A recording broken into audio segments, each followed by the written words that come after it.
Bonjour chers auditeurs, vous écoutez l'émission de Nouvelles Analytiques à la Radio Internationale d'Azerbaïdjan.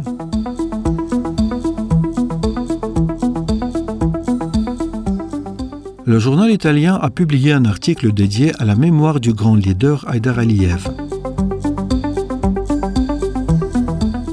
Un article consacré à la mémoire du leader national Haïdar Aliyev a été publié dans le journal Faro di Roma de la communauté catholique d'Italie. L'article indique que le 12 décembre, le peuple azerbaïdjanais a célébré l'anniversaire du décès du grand dirigeant Haïdar Aliyev. Il est à noter que notre pays a acquis son prestige dans le monde international grâce à la vision, à la détermination et à la politique étrangère pragmatique de Haïdar Aliyev, une grande personnalité, fondateur de l'Azerbaïdjan moderne et indépendant. Il est souligné que le dirigeant national a réussi à renforcer les institutions du pays et la stabilité politique, ce qui est important pour le développement économique et social, et a lancé un ambitieux programme de réforme économique qui transforme notre pays en une économie dynamique. Haïdar Aliyev a toujours attaché une grande importance au domaine de l'éducation et de l'art. Et il a été un promoteur du programme d'État qui a permis à des milliers de jeunes azerbaïdjanais d'étudier dans des universités prestigieuses du monde entier, aux frais de l'État. Il a créé une nation forte, prospère et indépendante, fière de son patrimoine historique et culturel, fondée sur une forte tradition d'administration d'État et sur l'idéologie de l'Azerbaïdjan. On rapporte que la visite du dirigeant national Haïdar Aliyev au Vatican en 1997 a jeté les bases d'une nouvelle étape dans les relations entre l'Azerbaïdjan et le Saint-Siège.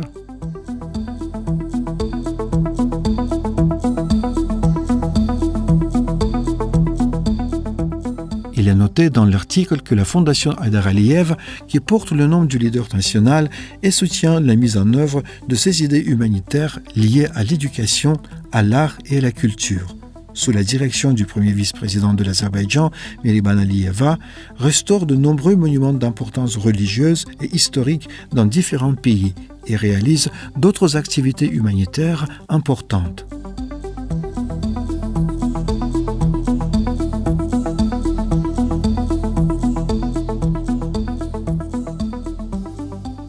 À l'initiative de Mme Mehriban Aliyeva, présidente de la Fondation Haïdar Aliyev, un certain nombre de monuments historiques d'importance mondiale situés au Vatican ont été restaurés.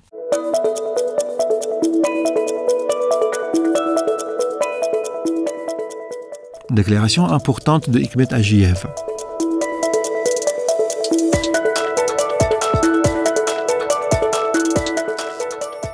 Ajiyev, assistant du président de la République d'Azerbaïdjan et chef du département des affaires étrangères de l'administration présidentielle, a abordé un certain nombre de questions dans sa déclaration aux journalistes, déclarant que l'armement de l'Arménie doit se faire dans le cadre de paramètres responsables. Le vice-président a déclaré que les armes meurtrières et offensives fournies à l'Arménie par la France sont une source de graves préoccupations. Un programme d'armement et de la militarisation est mis en œuvre par l'Arménie. L'une des principales forces derrière cela est la République française, pays membre de l'Union européenne et de l'OTAN. Nous regrettons que la France, contrairement à ses obligations internationales, participe au programme lié à l'armement de l'Arménie. En ce qui concerne le programme d'armement de l'Arménie, la note particulière de l'Azerbaïdjan est que l'Arménie était un agresseur. Cela devrait être dû au fait que le processus de codification de relations internationales a été formé après la Seconde Guerre mondiale. Très peu de pays dans le monde ont commis un tel crime. À cet égard, l'armement de l'Arménie devrait s'inscrire dans le cadre des paramètres. Les armes meurtrières et offensives fournies par les Nations Unies suscitent de vives inquiétudes. L'armement de l'Arménie est réalisé non seulement par la France, mais aussi par d'autres pays.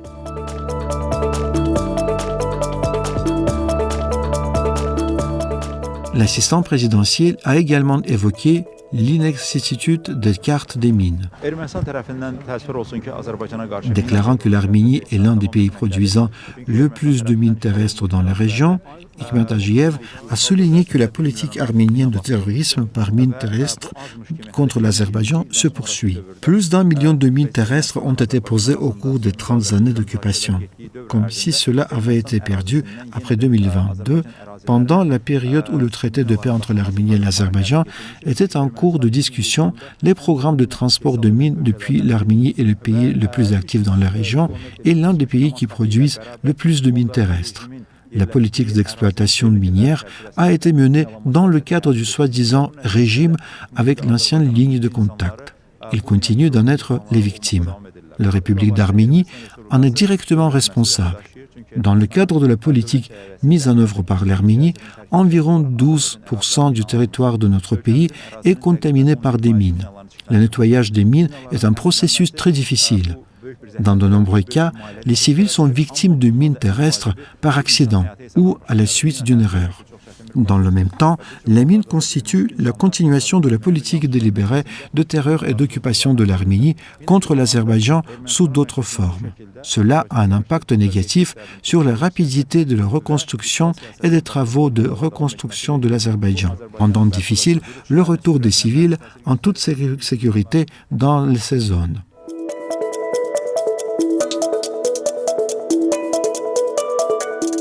Répondant à la question de journalistes sur la mission de l'Union européenne, en Arménie, le président a déclaré que le déploiement des forces d'un pays tiers à la frontière des pays est un fait préoccupant. La République d'Azerbaïdjan l'a déclaré à plusieurs reprises. Nous ne voyons pas la nécessité de déployer une mission de l'Union européenne à la frontière arméno-azerbaïdjanaise, soulignant que les activités de la mission de l'Union européenne en Arménie devraient prendre fin. L'assistant du président a ajouté que cela avait été convenu à Prague avec la participation du président de l'Azerbaïdjan, du président français Emmanuel Macron, du président du Conseil de l'Union européenne Charles Michel et du premier ministre d'Arménie. La mission sera de courte durée. Mais comme nous le voyons, la mission devient un processus continu et sa composition s'élargit. Même la zone géographique du mandat est en train d'être élargie. La présence d'une troisième force à la frontière des deux pays contribue dans une certaine mesure à aggraver la situation de l'émergence de l'Union européenne en tant que facteur militaire dans l'ensemble du Caucase du Sud.